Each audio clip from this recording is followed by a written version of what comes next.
Welcome to mega classes.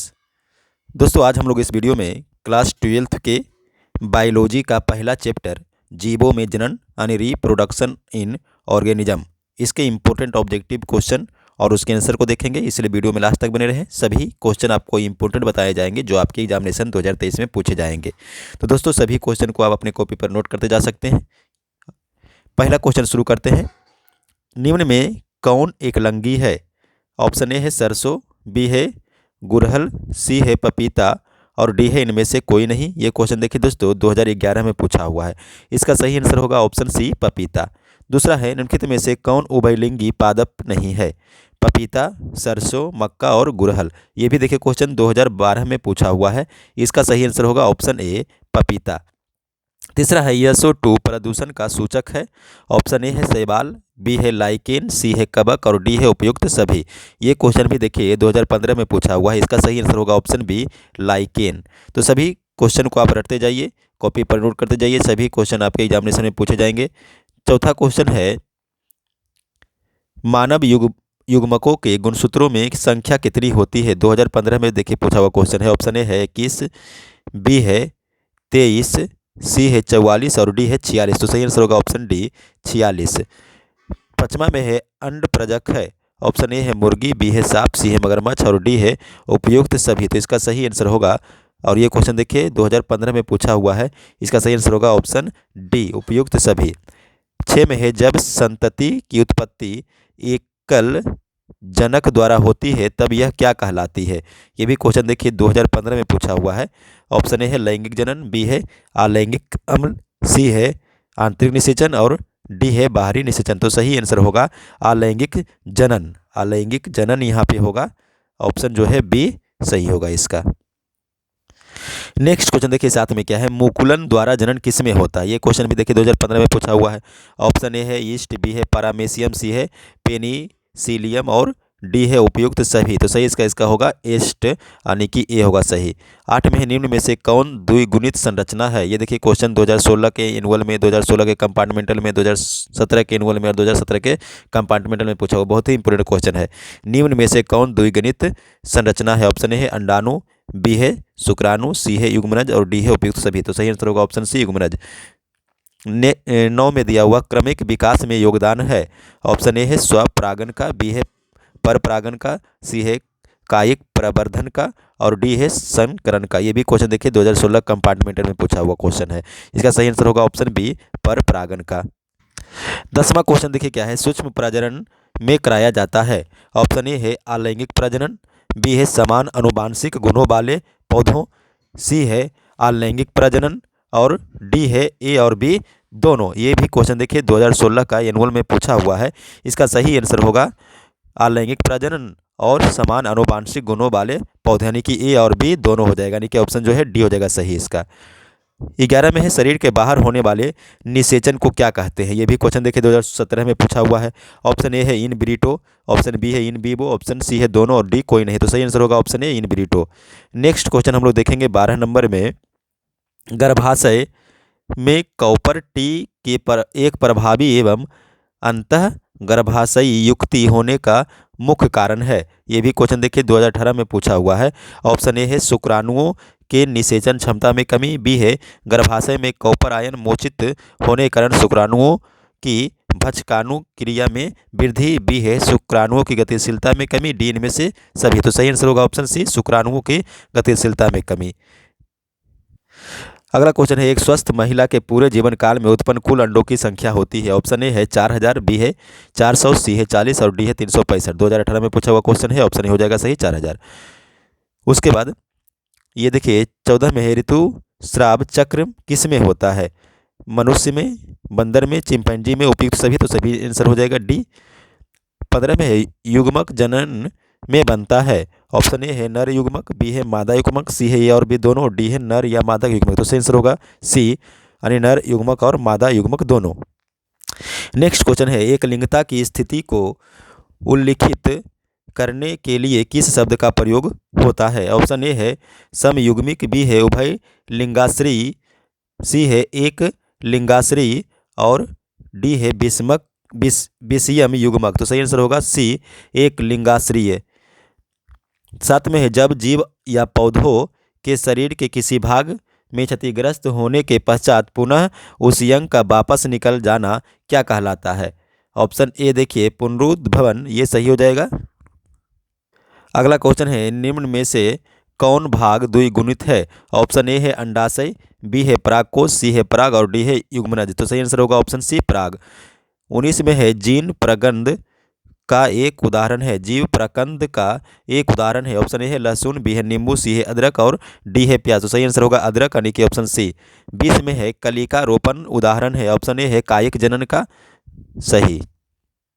Next question देखिए पुनरुद्भवन की क्रिया निम्नलिखित में से किसमें होती है? ऑप्शन ए है अस्पंजो, बी है स्पाइरोगाइरा, सी है पेनिसिलियम और डी है कारा। तो सही आंसर होगा ऑप्शन ए अस्पंजो। 22 में है जलकुंभी 65,000 से अधिक पौधे कितने माह में उत्पन्न कर सकता है? ऑप्शन ए है 8 माह, बी है 6 माह, सी है 5 माह, डी है 12 माह। तो सही आंसर होगा ऑप्शन ए 8 माह। 23 में इनमें कौन केवल एक बार अपने जीवन काल में पुष्प पैदा करता है? इनमें कौन केवल एक बार अपने जीवन काल में पुष्प पैदा करता है? ऑप्शन ए है बांस, बी है आम, सी है लीची और डी है जामुन। तो सही आंसर होगा ऑप्शन ए बांस। अगला क्वेश्चन है निम्नलिखित में से किसमें 12 वर्ष में सिर्फ एक बार पुष्प खिलते हैं? ऑप्शन ए है सूर्यमुखी, बी है पीपल, सी है नीला कुरंजी और डी है नीम। तो सही आंसर होगा ऑप्शन सी नीला कुरंजी। 25 में है अगेब में वर्धी प्रजनन होता है। ऑप्शन ए है बुलबिल द्वारा, बी है शकल द्वारा, सी है स्टोलन द्वारा और डी है राइजोम द्वारा। तो सही आंसर होगा ऑप्शन ए बुलबिल द्वारा। 26 में स्तनधारियों में निषेचन का भाग है। ऑप्शन ए अंडाशय, बी है वर्षय भाग, सी है गर्भाशय और डी है फेलोपियन नली। तो सही आंसर होगा डी फेलोपियन नली। अगला क्वेश्चन है प्राकृतिक अनिषेचन पाया जाता है। ऑप्शन ए है मक्खी में, बी है मधुमक्खी में, सी है मच्छर में और डी है उपयुक्त सभी में। प्राकृतिक अनिषेचन पाया जाता है मधुमक्खी में। ऑप्शन जो है बी हो जाएगा सही। 28 में है बिना निषेचन फल का निर्माण कहलाता है। ऑप्शन ए है बहु बीजाणुकता, बी है अनिषेकजनन, सी है बहुभ्रूणता और डी है अनिषेक फलन। तो सही आंसर इसका देखिए दोस्तों हो जाएगा ऑप्शन बी अनिषेकजनन।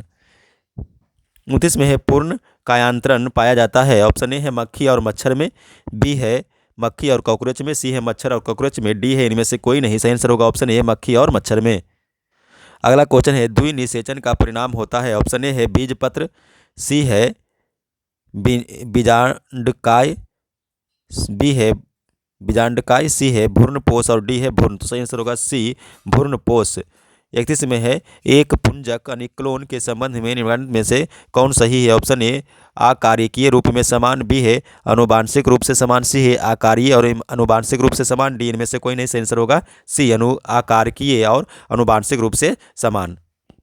अगला क्वेश्चन है किसमें जनक कोशिका दो में विभक्त होकर नए जीवों को जन्म देता है? किनमें जनक कोशिका दो में विभक्त होकर नए जीव को जन्म देती है? ऑप्शन ए है मोनेरा, सी है प्रोटिस्टा, सी है ए और बी दोनों और डी है पुष्पी पौधों। तो सही आंसर होगा ऑप्शन सी यानी मोनेरा और प्रोटिस्टा दोनों। ऑप्शन सी सही होगा। 33 में है जीन अभियंत्रित मानव इंसुलिन किससे बनता है? जीन अभियंत्रित मानव इंसुलिन किससे बनता है? ऑप्शन ए है जीवाणु, बी है फफूंद, सी है पादप और डी है यश। तो सही आंसर होगा ऑप्शन ए जीवाणु। 34 में है इनमें से बंगाल का आतंक किसे कहा गया है? ऑप्शन ए है ब्रायोफिल्म, सी है बी है जलकुंभी, सी है काई और डी है केला। सही आंसर हो जाएगा बी जलकुंभी। नेक्स्ट क्वेश्चन है इनमें से कौन ठहरे हुए पानी में उगकर ऑक्सीजन खींच लेता है? ऑप्शन ए है जलकुंभी, बी है हाइड्रिला, सी है कमल और डी है धान। तो सही आंसर हो जाएगा ऑप्शन ए जलकुंभी। 36 में है इनमें से किस पौधों की पत्ती के कटे किनारों से अपस्थानिक कलिकाएं उत्पन्न हो जाती है? इनमें से किस पौधों की पत्ती के कटे किनारों से अपस्थानिक कलिकाएं उत्पन्न हो जाती है? ऑप्शन ए है अदरक, बी है केला, सी है डहलिया, सी और डी है ब्रायोफिल्म। से आंसर हो जाएगा ऑप्शन डी ब्रायोफिल्म। 37 में है जब नर और मादा गैमीट में युग्मन होता है तब यह कहलाता है? ऑप्शन ए है या लैंगिक जनन, बी है लैंगिक जनन, सी है वर्धिकायक और डी है मुकुलन। तो सही आंसर होगा ऑप्शन बी लैंगिक जनन। अगला क्वेश्चन है 38 में, इनमें से किसमें आंतरिक निषेचन नहीं होता है? ऑप्शन ए है पक्षी, बी है मेढक, सी है स्तनपायी और डी है इनमें से कोई नहीं। सही आंसर होगा बी मेढक। 39 में है, इनमें से 39 में किसमें बहुक साभिका चल बीजाणु पाए जाते हैं? इनमें किसमें बहुक साभिका चल बीजाणु पाए जाते हैं? ऑप्शन ए है यूलोथ्रिक्स, बी है बाउचेरिया, सी है स्पाइरोगायरा और डी है कारा। तो सही आंसर होगा इसका ऑप्शन बी। नेक्स्ट है 40 में, निफ जीन पाया जाता है। ऑप्शन ए है पेनिसिलियम में, बी है राइजोबियम में, सी है एस्परजिलस में और डी है स्पेक्ट्रोकोकस में। तो सही आंसर इसका होगा ऑप्शन बी राइजोबियम में। अगला क्वेश्चन है द्विखंडन किसमें पाया जाता है? ऑप्शन ए है अमीबा में, बी है पैरामीशियम में, सी है जलकुंभी में और डी है अमीबा और पैरामीशियम दोनों में। तो सही आंसर होगा बी सही आंसर होगा डी अमीबा और पैरामीशियम दोनों में। 42 में है, जेमिलिस बनते हैं स्पंज में, हाइड्रा में, पेनिलिशियम में और ईस्ट में। तो सही आंसर होगा ऑप्शन ए स्पंज में। 43 में है, बिना निषेचन के फल बनाने की प्रक्रिया को कहते हैं? बिना निषेचन के फल बनाने की प्रक्रिया को कहते हैं? ऑप्शन ए है पॉलीकार्पिक, बी है पार्थेनोकार्पिक, सी है पोमोकार्पिक, डी इनमें से कोई नहीं। तो सही आंसर होगा बी पार्थेनोकार्पिक। 44 में इनमें से कौन पुष्पी पौधों के जनन में काम नहीं आता है? ऑप्शन ए है कंद, बी है भूस्त्री, सी है संकरण और डी है कोनिडिया। सही आंसर होगा ऑप्शन डी कोनिडिया। 45 में है, जब दो भिन्न विभेद के युग्मक संलयन करते हैं तो प्रजनन की इस विधि को कहेंगे? ऑप्शन ए है लैंगिक प्रजनन, बी है अलैंगिक प्रजनन, सी है कायिक प्रजनन और डी है वियुग्मन। तो सही आंसर हो जाएगा ऑप्शन ए लैंगिक जनन। 46 में है, जीवाणुओं में कायिक प्रजनन होता है? ऑप्शन ए है द्विविखंडन द्वारा, सी है संकरण द्वारा, सी है संलयन द्वारा और डी है खंडन द्वारा। तो सही आंसर होगा ऑप्शन ए द्विविखंडन द्वारा। 47 में है, मध्य चक्र पाई जाती है? ऑप्शन ए है गाय में, बी है भेड़ में, सी है कुत्ता में, डी है इन सभी में। सही आंसर होगा डी इन सभी में। 48 में है, अंडाणु बनने की विधि को कहते हैं? ऑप्शन ए है अंडजनन, बी है अंडाशय, सी है अंडोत्सर्ग और डी है मादा जनन। तो सही आंसर होगा ऑप्शन ए अंडजनन। 49 में है, शुक्राणु बनने की क्रिया विधि को कहते हैं? ऑप्शन ए है शुक्राणु जनन, बी है मादा जनन, सी है युग्मन जनन और डी है अंग जनन। तो सही आंसर होगा ऑप्शन ए शुक्राणु जनन। नेक्स्ट क्वेश्चन हम लोग देखते हैं 50 में है, अलैंगिक जनन में कितने जीव भाग लेते हैं? ऑप्शन ए है 1, बी है 2, सी है 3 और डी एक भी नहीं। तो सही आंसर होगा ऑप्शन ए 1। तो दोस्तों आज हम लोग इस वीडियो में क्लास 12 के बायोलॉजी का पहला चैप्टर जीवों में प्रजनन यानी रिप्रोडक्शन इन ऑर्गेनिज्म का ऑब्जेक्टिव क्वेश्चन देखा। अगर आपको ये वीडियो पसंद आया हो तो इस वीडियो को अधिक से अधिक शेयर करें और यदि हमारे चैनल पर नए हैं तो हमारे चैनल को सब्सक्राइब करें। धन्यवाद।